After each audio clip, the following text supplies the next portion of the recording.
Bismillahirrahmanirrahim.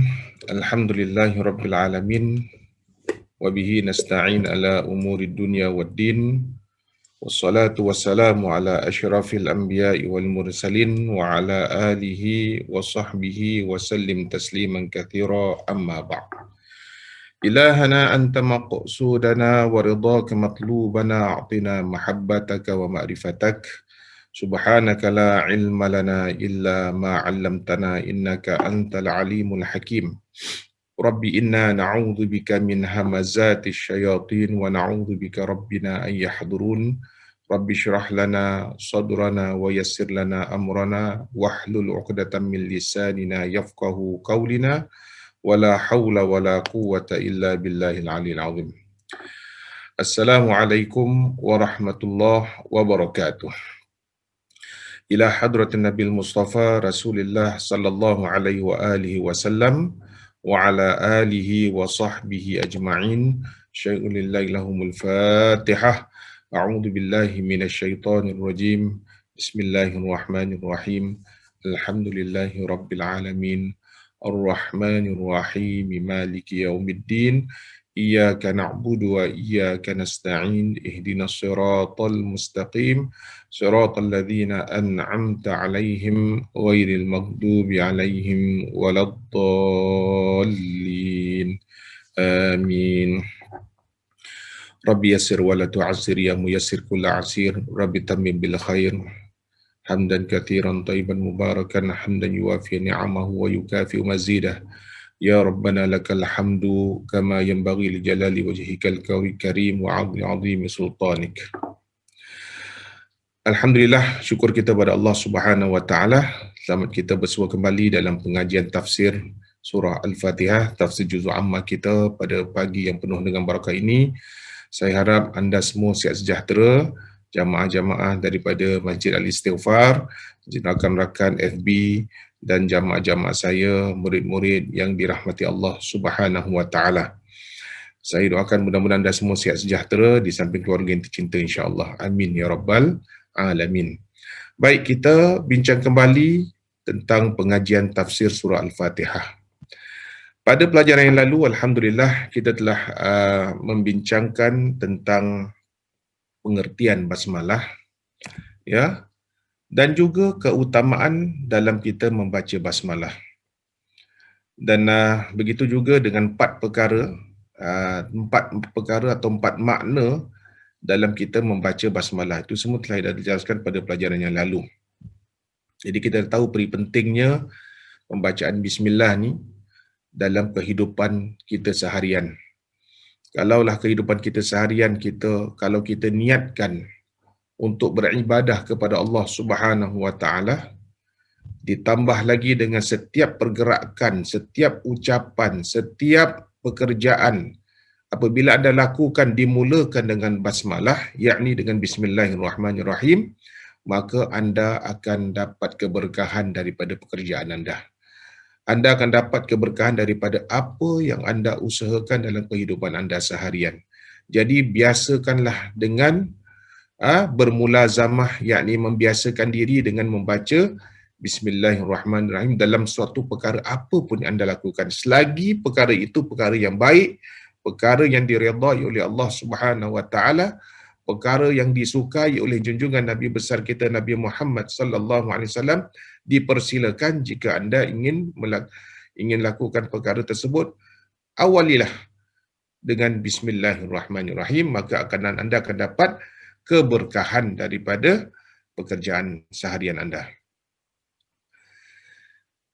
Pada hari ini, kalau kita lihat, pada hari ini insya-Allah kita akan membincangkan tentang lafaz Allah. Lafaz Allah. Tapi sebelum ini, saya pernah berkata insya-Allah akan datang saya akan membicarakan tentang khasiat. Bismillah saja ada mempunyai khasiat yang tersendiri. Tetapi nanti saya akan bahaskan di penghujung daripada pengajian tafsir kita. Jadi kesempatan kita pada hari ini, kita nak bincang berkenaan dengan tafsiran lafaz Allah. Sebab dalam basmalah tu kalau anda lihat, kan kita bila baca basmalah kan Bismillahirrahmanirrahim. Jadi dengan perkataan bis, ba saja kita dah huraikan kemarin. Bismillah. Dan hari ini saya nak huraikan lafzul jalalah, iaitu kalimah Allah. Bismillah, perkataan Allah di situ. Dan kalau kita lihat, tuan-tuan dan puan dirahmati Allah Subhanahu wa taala, di dalam Al-Quran perkataan Allah atau lafzul jalalah kalimah Allah ni terdapat 2697 kali disebut dalam Quran.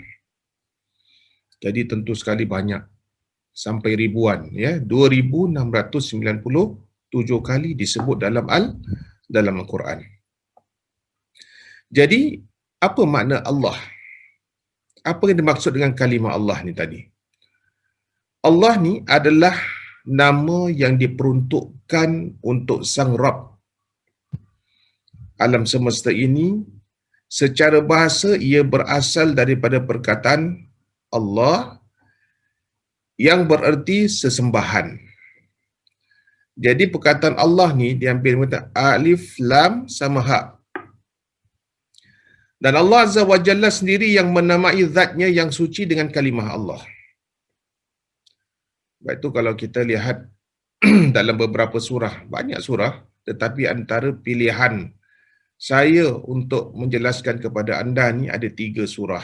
Iaitu pertama sekali dalam surah Al-Hasyr, ya, yang kedua dalam surah Al-Baqarah, ayat kursi yang kita kenal dengan ayat kursi. Yang ketiga dengan surah Al-Ikhlas. Jadi 3 surah ni di mana Allah perkenalkan dirinya. Siapakah dirinya? Siapakah Allah Ta'ala itu? Jadi perkataan Allah ni diambil daripada perkataan ilah. Ilahun maknanya Tuhan. Allah, nama khas.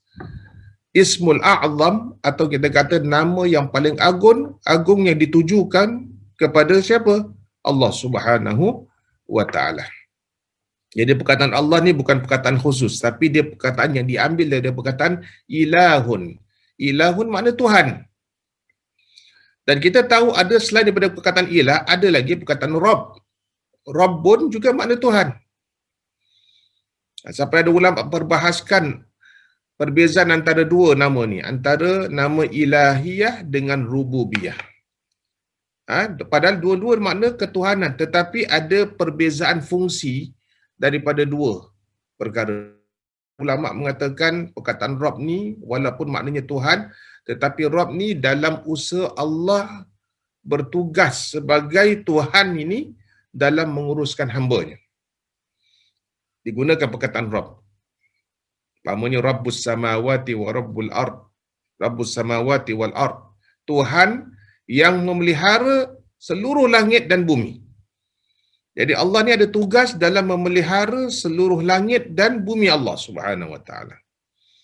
Tapi kalau kita cakap tentang perkataan ilahun, dengan biasa kita sebut ya Allah, ilahi, ya ilahi, Allahumma, ya, itu adalah dari sudut penyembahan, dari sudut ibadah, dari sudut kita memohon. Nah, jadi kalau kita ibadah Allahu Akbar kan, kalau kita doa Allahumma, kalau kita doa yang lain pula ya Allah. Jadi ini dari sudut ibadah kita guna kalimah Allah. Allahumma, ilah, ya ilahi.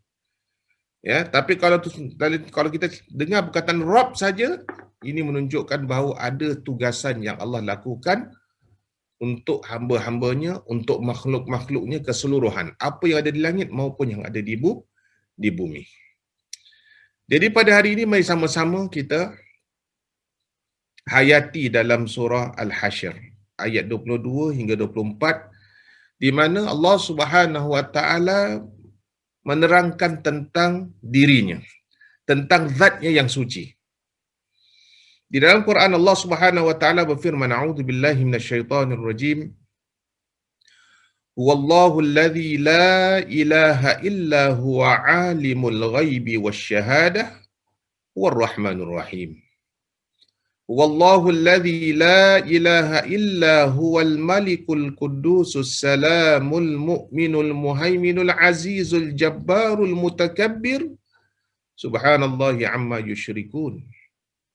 Wallahul khaliqul bari'ul musawwiru lahul asma'ul husna yusabbihu lahu ma fis samawati wal ard wa huwal azizul hakim. Sadaqallahul azim. Jadi dalam ayat ini yang panjang lebar ni, Allah Taala mengatakan apa? Dialah Allah. Jadi kalau orang tanya siapakah Allah itu? Siapakah gerangan Allah Tuhan bagi golongan umat Islam? Orang tanya sebab kita tahu dalam tauhid kita tak boleh, dalam kita berakidah sebagai akidah Islam, kita tak boleh menyerupakan Allah dengan zat makhluk. Kita tak boleh menyerupakan Allah dengan sesuatu benda yang lain. Kerana apa? Allah laisa kamitslihi syai'. Allah tidak serupa dengan segala sesuatu. Jadi Allah Subhanahu wa taala sudah perkenalkan dirinya dalam Quran dengan macam-macam ayat, macam-macam surah yang menjadi pilihan kita ni, kita nak dalami 3 surah ni. Pertama sekali dalam surah Al-Hasyr Allah Taala perkenalkan dirinya, zatnya yang suci. Apa dia? Dialah Allah yang tiada Tuhan yang berhak disembah selain dia. Wallahu alladhi la ilaha illa hu. Mana dialah Allah, tiada Tuhan yang disembah selain dia, melainkan Allah Subhanahu wa taala sendiri yang bersifat apa? Yang mengetahui, alimul ghaibi wasyahadah. Di mana Allah Subhanahu wa taala mengetahui yang gaib dan yang nyata. Inilah Allah. Allah tahu tentang perkara yang gaib yang kita tak nampak, yang kita tak sadar, yang kita tidak terlihat dengan mata kasar kita. Dan apa lagi benda yang nampak? Apa lagi sesuatu yang boleh dilihat, yang boleh dirasa, yang boleh dihayati. Jadi Allah ni dia Tuhan yang mengetahui tentang perkara gaib, makhluk gaib, apa keadaan yang terjadi pada alam gaib yang mungkin kita tak tahu atau yang mungkin kita dah tahu. Perkara tersebut disebut dalam Quran tentang alam gaib, kita dah tahu tentang alam gaib. Alam barzakh termasuk alam gaib. Alam mahsyar termasuk alam gaib. Dan alam-alam yang berkenaan dengan alam akhirat, itu semua termasuk alam gaib. Tapi kita dah tahu. Tapi kita dah tahu berarti bukan bermakna kita dah pernah melihat atau dah pernah menuju ke tempat tersebut. Cuma tahu kerana Allah sudah beritahu dan Rasul juga beritahu. Jadi ada perkara gaib yang kita dah tahu, ada perkara gaib yang memang kita tak tahu. Tapi Allah Ta'ala tahu segala-galanya. Kita tahu apa yang berlaku dalam dunia ini, tapi kita tak tahu apa yang berlaku di luar sana. Kita tak tahu apa yang berlaku di alam-alam planet-planet lain, bagaimana suasana keadaannya, bagaimana ada makhluk ke tidak. Di langit ke-7 ni apa yang ada, langit ke-6, ke-5, ke-4 dan sebagainya, itu semua termasuk daripada alam-alam gaib yang tidak diketahui oleh manusia. Allah berikan kita ilmu hanya sedikit saja, tuan-tuan. Yang bakinya yang banyak lagi itu ada di bawah genggaman pengetahuan Allah Subhanahu wa taala. Tetapi perkara yang nampak ni pun, tuan-tuan, kalau kita lihat perkara yang nampak, tuan-tuan dan puan rahmati Allah, tak semua kita tahu. Tak semua kita dah lihat. Banyak lagi perkara-perkara dalam dunia ni menjadi rahsia bagi kita. Walaupun benda tu termasuk daripada sesuatu yang nyata. Dalam alam laut saja, anda tahu beberapa jenis ikan, tapi anda tak tahu jenis makhluk-makhluk yang lain yang mungkin terwujud dalam alam lautan yang luas, terbentang. 7 lautan. Mana anda boleh tahu kesemuanya? Tapi semuanya itu diketahui oleh Allah Subhanahu wa taala. Jadi Allah ni Tuhan yang maha hebat. Allah perkenalkan dirinya dengan mengatakan apa? Dialah yang mengetahui perkara yang gaib dan perkara yang nyata. Dialah siapa lagi? War-Rahmanur Rahim. Dialah yang maha pengasih lagi maha penyayang. Nanti kita akan huraikan apa makna pengasih dan penyayang, tuan-tuan. Sebab tuan-tuan, surah Al-Fatihah ni Kalau kita lihat ini surah perlu tafsirannya luas. Walaupun 7 ayat tetapi tafsirannya luar biasa, tuan-tuan. Ya, sebab tu kita kena hayati, kita tak boleh belajar dengan dalam keadaan yang kelam kabut nak habis satu surah ke satu surah, tidak. Kita cuba nak menyelami menghayati intipati daripada surah tersebut. Supaya apa? Bila surah ini jadi bacaan kita ketika dalam keadaan kita bersolat, kita dapat hayati tafsirannya daripada ujung rambut sampai ujung kaki, tuan-tuan. Jadi insya-Allah mudah-mudahan anda akan dapat menghayati sepenuhnya dalam solat anda. Anda bayangkan dengan kekuasaan Allah, anda bayangkan dengan zat Allah Subhanahu Wa Taala dengan sifat-sifatnya yang mulia. Jadi banyak akan kita pelajari, tuan-tuan. Jadi harap anda dapat bersabar bila mendalami satu-satu surah ni tadi. Ya, saya akan gunakan kemampuan saya untuk saya huraikan surah Al-Fatihah ni sedetail mungkin untuk anda, untuk pengetahuan kita bersama insya-Allah. Jadi ini perlukan kajian, ini perlukan pada penelitian, tuan-tuan ya. Ini perlukan kepada penghayatan semaksimal. Jadi cuba kita perhatikan tadi ayat tadi yang Allah Taala katakan tadi. Allah katakan dialah Allah yang tiada ada Tuhan yang disembah melainkan Dia yang bersifat mengetahui perkara yang gaib, perkara yang nyata, dan Dia jugalah yang bersifat pengasih lagi maha penyayang. Kemudian Allah Ta'ala sambung lagi. Wallahu alladhi la ilaha illa huwal malikul quddus. Dan dialah Allah Subhanahu Wa Ta'ala yang tiada Tuhan yang berhak disembah melainkan Dia, Raja dan Maha Suci. Allah Ta'ala sebut yang dia Al-Malik. Malik ni maknanya Sang Maharaja. Al-Qudus yang bersifat apa? Suci. Ada kesucian daripada Sang Maharajanya Allah Subhanahu Wa Ta'ala. Allah tu bersifat suci, kudus. Kemudian Assalamul mu'minul muhaiminul azizul jabbarul mutakabbir subhanallahi amma yusyrikun. Dan di mana Allah Subhanahu Wa Ta'ala Tuhan yang maha sejahtera, yang mengurniakan segala keamanan, yang maha memelihara, yang maha perkasa, yang maha kuasa, yang memiliki segala keagungan. Maha suci Allah dari apa yang mereka persekutukan. Kita lihat dalam surah Al-Hasyr ini, kita tahu nama Allah ni ada 99. Jadi ini sebahagian daripada 99 nama Allah diambil daripada surah Al-Hasyr ini. Kerana nama Allah bukan hanya sekadar nama, tetapi itulah sebenarnya zat Allah. Itulah sifat Allah, itulah hakikat Allah yang sebenarnya. Jadi bukan Allah Ta'ala cakap yang dia ni begitu begini, tapi sebenarnya dialah yang memang melakukan perkara tersebut. Macam Allah Ta'ala kata apa? Dialah Sang Maharaja. Jadi kalau kita cakap Sang Maharaja ni, kalau kita kata raja yang kat dalam dunia ni semua, Allah Ta'ala yang berikan sifat kerajaan kepada manusia. Sebab apa? Yang hanya memiliki kerajaan saja boleh memberikan kerajaan tu kepada siapa yang diinginkan. Jadi kerajaan itu semuanya sebenarnya milik Allah. Jadi kesimpulannya segala pangkat apa yang ada dalam dunia ni, semuanya Allah Ta'ala yang miliki. Allah yang datangkan, Allah yang pilih siapa di kalangan hamba-Nya yang dipilih untuk menjadi raja. Baik yang Islam maupun yang bukan Islam. Ya. Tapi dalam Allah Ta'ala berikan sifat kerajaan kepada manusia ni tadi, maka Allah Ta'ala akan lihat dengan pangkat sebagai seorang raja, dengan pangkat sebagai seorang penghulu, dengan pangkat sebagai seorang pemimpin, bagaimanakah sikap yang dimiliki oleh mereka. Sebab itu nanti kalau siapa yang ada kedudukan raja ni, wah, bukan senang, tuan-tuan. Akan dipersoalkan Allah Ta'ala nanti di hari akhirat.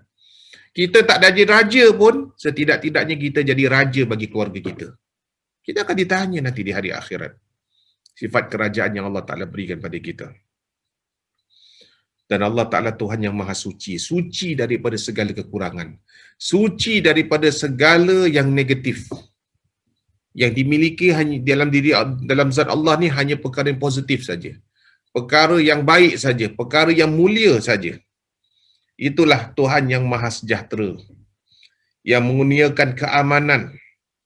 Walaupun kita tengok dunia ni kacau bilau, Jadi kacau bilau dunia ni semua dengan kehendak Allah Subhanahu Wa Taala. Kadang-kala Allah Taala datangkan kacau bilau dalam dunia ni sebagai apa? Kadang-kala sebagai hukuman, kadang-kala sebagai ujian, kadang-kala sebagai takdir yang Allah Taala nak tentukan ikut pada kemahuan Allah. Yang namanya Allah sebagai raja, Allah boleh buat apa sesuka hatinya. Kita manusia hanya faham, mengetahui dan lihat bila masanya akan berlaku. Ini yang kita lihat dalam dunia sekarang ini, apa yang berlaku dalam dunia ni semua berdasarkan ketentuan Allah Subhanahu Wa Taala. Walaupun manusia boleh merancang macam-macam yang berlaku dalam dunia, tinggal Allah Taala nak izinkan dengan tidak. Tinggal Allah Taala nak kabulkan ke tidak, tinggal Allah Taala nak tentukan ia ke tidak. Itu semua berhak di atas kuasa Allah Subhanahu Wa Taala. Jadi di samping Allah mengurniakan keamanan, kerana bila berlakunya kacau bilau, setelah kacau bilau itu berlaku, akan berlaku keamanan. Jadi keamanan itu Allah yang memberikan keamanan itu. Tak adalah kacau bilau tu terus kacau bilau begitu saja. Tak adalah bala bencana yang turun dalam dunia ni terus bencana bala daripada dulu sampai sekarang. Tidak. Semuanya akan ada keamanan. Bila ada kekacauan, ada keamanan. Bila ada kekecohan, ada keamanan. Bila ada bala dan bencana, ada keamanan setelah itu. Jadi keamanan tu penting bagi Tuhan yang memiliki sifat ini. Kalau tak ada sifat keamanan dalam zat Allah Subhanahu Wa Taala, hancur alam ni. Hancur dunia sehancur-hancurnya. Maka Allah lah yang mengurniakan keamanan dan Allah lah yang memelihara. Tuhan yang Maha memelihara. Memelihara kedudukan makhluk. Memelihara kedudukan kita sebagai manusia. Dan Allah Ta'ala Tuhan yang Maha Perkasa. Nampak Allah bangga. Allah takburkan diri dengan mengatakan Al-Mutakabbir itu Allah mengaku dia ni Maha Tuhan yang Maha Perkasa. Maha hebat. Allah yang kontrol. Bila perkasa tu mana Allah Ta'ala kontrol. Allah Ta'ala conquer. Allah Ta'ala dengan kekuatan dia, dia boleh buat apa sesuka hatinya. Dia dikatakan Al-Mutakabbir. Subhanallah amma yusyrikun. Maha suci Allah daripada apa yang mereka persekutukan. Maknanya apa? Sayang, Allah Ta'ala memang ada sifat-sifat ini, tetapi kenapa masih ada manusia yang mempersekutukan Allah? Kenapa ada manusia yang tidak melihat dan tidak memerhatikan siapakah kuasa sebenarnya? Siapakah Tuhan yang sebenarnya yang sepatutnya mereka sembah? Jadi inilah Allah Subhanahu Wa Taala mengatakan Maha suci Allah daripada apa yang mereka persekutukan. Maknanya ada manusia yang tahu apa yang berlaku dalam dunia ni, tetapi mereka seolah-olah menganggap Tuhan itu tidak ada. Ataupun Tuhan itu ada, tapi mereka sembah Tuhan yang lain. Mereka bukan sembah kepada Allah.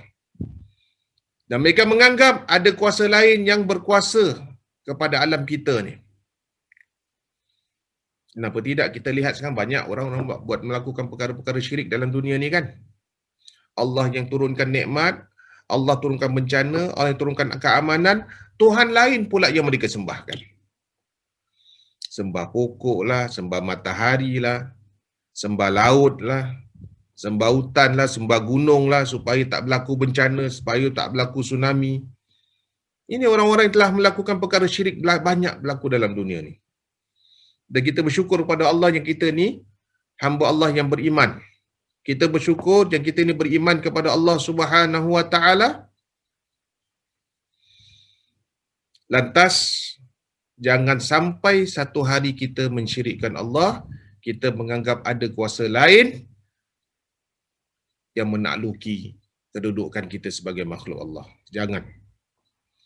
Jadi kita maintain dengan ketentuan kita. Kita maintain dengan akidah kita.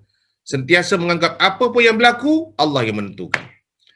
Apa yang pun terjadi, Allah Ta'ala yang mampu untuk mendatangkan, mampu untuk menghentikan, Allah mampu untuk menjaganya dan memelihara. Allah nak datangkan apa saja, itu adalah kebijaksanaan Allah Subhanahu Wa Taala. Kemudian Allah Ta'ala sambung lagi dengan ayat tersebut. Huwallahul khaliqul bari'ul musawwiru lahul asma'ul husna yusabbihu lahu ma fis samawati wal ardi wa huwal azizul hakim. Dan Allah Ta'ala kata apa? Dialah yang menciptakan. Dialah yang mengadakan. Yang membentuk rupa. Yang mempunyai nama-nama yang paling baik. Bertasbih kepadanya apa yang ada di langit dan yang di bumi, dan dialah maha perkasa lagi maha bijaksana. Setelah Allah Ta'ala terangkan siapakah zatnya yang hebat ini, siapakah kedudukan zat yang apa, Allah Ta'ala menerangkan tentang zat sucinya yang mempunyai sifat yang sangat luar biasa, dan Allah Ta'ala mengatakan akulah yang menciptakan. Jadi akulah yang mencipta, bukan hanya mencipta tapi mengadakan. Allah mencipta sesuatu, Allah mengadakan sesuatu. Jadi kalau kita lihat apa yang Tuhan jadikan, yang Allah Ta'ala, yang kita nampak terbentang luas alam ni, apa yang ada dalam isi dalam dunia ni, itu semua adalah datangnya daripada perbuatan Allah. Datangnya daripada kekuasaan dan kehendak Allah Subhanahu wa Ta'ala. Dan hatta Allah juga membentuk segala rupa makhluk. Dalam diri kita sebagai manusia saja ada berbilion-bilion manusia, Allah boleh bentukkan kita dengan kelainan-kelainan yang tersendiri. DNA yang tersendiri. Cap jari yang berbeza dalam diri sendiri. Allah datangkan ini. Sebab apa? Tidak ada manusia dalam persamaan. Walaupun kita manusia sama manusia, tetapi tetap ada kelainan dalam DNA kita. Kelainan daripada biji mata kita. Kelainan daripada apa kita punya sel dalam diri kita. Belum lagi cakap binatang yang lain, tuan-tuan. Belum cakap lagi tumbuh-tumbuhan yang lain. Belum cakap lagi makhluk-makhluk yang lain. Dalam manusia saja. Subhanallah. Allah boleh jadikan kita lain daripada yang lain. Mungkin kita dapat muka yang sama. Mungkin dapat seiras yang sama. Tetapi dalam nak pastikan sama ada dialah orangnya ke tidak, maka harus diselidiki dari sudut apa? Banyak perkara yang diproses oleh manusia untuk kenal pasti tentang kedudukan manusia ni. Dari segi apa? Selnya, cap jarinya, matanya. Ini semua kita lihat bagaimana kekuasaan Allah Subhanahu Wa Taala yang boleh menjadikan itu semua. Jadi sebab Allah Ta'ala kata apa di penghujungnya, dialah yang maha perkasa dan dialah yang maha bijaksana. Jadi siapa yang bijak, tuan-tuan? Allah. Manusia, Allah berikan kebijaksanaan. Allah berikan kepandaian. Tetapi ujung-ujungnya, yang berikan kepandaian itu siapa? Allah. Sebab Allah ni Tuhan yang maha perkasa, maha berilmu, dan maha luar biasa, dan dia berikan kekuasaan yang sedikit saja. Dia berikan ilmu yang sedikit saja. Dia berikan kelebihan sedikit saja kepada golongan manusia. Ni kita lihat macam-macam manusia boleh buat. Allah bagi kita ilmu sedikit ke banyak, tuan-tuan? Kalau kita dalam diri kita, kita rasa memang banyak ilmu Allah Ta'ala berikan pada kita. Tapi yang kita rasa banyak yang Allah berikan ilmu pada kita, sebenarnya hanya sedikit saja. Betul, Allah Ta'ala mengatakan, وَمَا أُوتِيتُ مِنَ الْعِلْمِ إِلَّا قَلِيلًا. Tidak aku berikan kamu ilmu, melainkan sedikit saja. Allah berikan kita sedikit ilmu, tapi kita rasa banyak. Kenapa kita rasa banyak? Tengoklah dalam dunia sekarang ni. Dunia ni kan sekarang makin maju. Dunia kan makin sophisticated, makin canggih kan. Ya, padahal dulu 1000 tahun macam mana dibandingkan setelah 1000 tahun sekarang ini. Ini belum lagi akan datang. Belum lagi pada masa akan datang apa yang akan terjadi manusia boleh buat. Padahal Allah bagi ilmu sedikit, tetapi kita dapat merasakan luasnya ilmu Allah Subhanahu wa Ta'ala. Jadi ini sangat luar biasa sekali, tuan-tuan, dengan apa yang Allah datangkan kepada makhluk-makhluknya. Jadi oleh kerana itu, tuan-tuan dan puan yang dirahmati Allah Subhanahu wa Ta'ala, kalau anda nak kenal siapa Allah, itulah. Ini baru pertama kita baru belajar tentang siapa itu zat Allah. Dalam surah Al-Hasyr disebut berbagai-bagai namanya. Itulah sifat-sifat Allah Subhanahu wa Ta'ala. Itulah yang kita kata sifat yang dimiliki oleh Allah, tapi bukanlah sifat yang dimiliki oleh Allah Ta'ala sahaja, tetapi itulah kemuliaan Allah, itulah perbuatan yang dibuat oleh Allah, itulah kedudukan Allah yang kita kenal. Sebenarnya tuan-tuan puan-puan yang dirahmati Allah, kalau kita kenal semua sifat-sifat Allah, kalau kita huraikan satu persatu, Masya Allah. Satu-satu nak hurai itu mungkin makan berbulan tuan-tuan. Tapi kita ambil pendekatan yang ringkas saja. Sebab banyak lagi perkara kita nak tahu. Ya, sampai ulama boleh karang satu buku khas menceritakan tentang satu persatu zat Allah, nama Allah, sifat-sifat Allah yang maha agung sekali. Itu sebab itu salah satu caranya bagaimana kita supaya tambah rasa takut kita dengan Allah, supaya kita dapat nambah rasa tawaduk kita di hadapan Allah, supaya kita dapat merasakan bahawa kita ni kerdil, Allah Ta'ala ni Tuhan yang maha agung. Jadi dengan kita menghayati nama-nama Allah ni dalam tauhid, ini dalam tauhid punya pengajian sebenarnya. Kalau kita hayati betul-betul, kita betul-betul boleh rasa takut. Kenapa dulu-dulu orang-orang silam, zaman sahabat, zaman tabi'in boleh rasa takut dengan Allah? Pasal inilah. Bila mereka menghayati satu-satu nama Allah, diperhuraikan, diperjelaskan, di situ mereka rasa apa? Takwa mereka betul bertambah-tambah. Jadi insya-Allah mudah-mudahan kita akan dapat penghayatan yang sama. Mudah-mudahan insya-Allah dengan pendekatan kita mempelajari tafsir Al-Quran ini dalam surah Al-Fatihah, banyak lagi perkara yang kita nak tahu. Jadi insya-Allah akan datang kita akan belajar berkenaan dengan ayat kursi pula. Apa yang kita boleh hayati daripada ayat kursi dalam surah Al-Baqarah? Sebagai apa? Pengetahuan kita. Siapa tu hakikatnya zat Allah Subhanahu wa Ta'ala. Jadi kita tak boleh kenal Allah dengan menerusi rupa, tetapi kita mengenal dengan menerusi sifat. Macam kita lihat Nabi lah. Nabi pun kita tak kenal rupanya. Tapi kita belajar Rasul, kita datang cinta Rasul, kita datang kasih dengan Nabi kerana apa? Dengan sifat yang dimilikinya. Dengan curahan rahmat yang Allah Ta'ala tunjukkan kepada kepribadian yang ada pada Rasulullah. Baru kita dapat cinta pada Rasulullah. Jadi kita nak cinta Allah macam kita cinta Rasulullah, atau kita cinta Rasulullah macam mana kita boleh nak cinta kepada Allah Subhanahu wa Ta'ala. Jadi ini semua, bila kita cinta Allah, kita cinta Rasul, dengan sendiri kita akan cinta agama Islam kita, insya-Allah.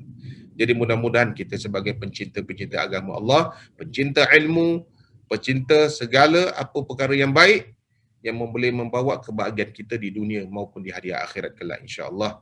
Ya, mudah-mudahan. Jadi saya rasa sampai sini kita punya pengajian kita, insya-Allah. Mudah-mudahan di lain kesempatan kita dapat bersua lagi pada masa akan datang. Dan mudah-mudahan Allah Ta'ala terima segala ilmu yang kita belajar pada hari ini, sentiasa berikan kita taufik dan hidayah, dan dapat kita amalkan apa yang kita belajar, insya-Allah. Itu saja, terima kasih. Aku qauli hadza wa astaghfirullahal azim li wa lakum. Wassalamualaikum warahmatullahi wabarakatuh.